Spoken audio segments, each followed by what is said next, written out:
Hi friends! అనగనగా ఒక వేటగాడు వరి పొలానికి దగ్గరగా తన వలను పావురాల కోసం పరిచి అక్కడికి దగ్గరలో గల మర్రి చెట్టు యొక్క పైభాగాన గల కొమ్మల మధ్య దాక్కొని నిరీక్షించసాగాడు. అతడు ఊహించినట్టుగానే కొద్దిసేపటికి ఒక పావురాల గుంపు వరి పొలం దగ్గరగా గింజలు ఏరుకొని తినడానికి అక్కడికి వచ్చి వాలాయి. పావురాలన్నీ ఒక్కసారి వలలో చిక్కుబడిపోయాయి. ఆ తర్వాత ఏం జరుగుతుందో అని పావురాలన్నీ భయపడసాగాయి. ఆ పావురాల గుంపులో ఒక తెలివైన పావురం కలదు. అది మిగిలిన పావురాలతో ఈ విధంగా అన్నది: మిత్రులారా, భయపడకండి. మనం అందరం ధైర్యంగా కలిసికట్టుగా ఉండాల్సిన సమయం ఇది.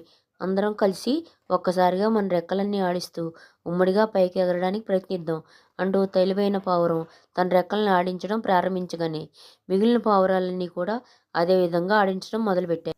తమను చుట్టుకుని ఉన్న ఆ వల చెదిరిపోయి ఊడిపోయింది. పావురాలన్నీ సంతోషంగా ఎగురుతూ వెళ్ళిపోయాయి.